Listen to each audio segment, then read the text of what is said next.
The Royal BC Museum is always reinventing itself. This is appropriate. History is changing all the time, our understanding of history, our context around it.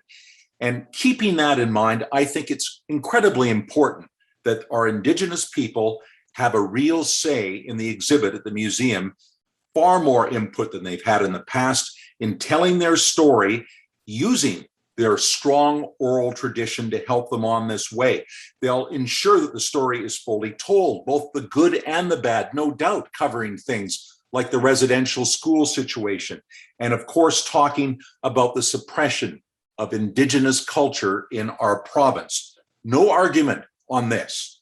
However, I suggest, why should we be throwing out also the culture of millions of people, millions of British Columbians who also live on this land today, the so-called settlers and their descendants?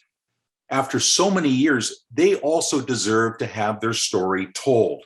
So sure, we can change the interpretation, we can change the exhibit, perhaps the narrative shifts at the BC Museum, but we still need to tell everyone's history to be fair and to really inspire British Columbians to go.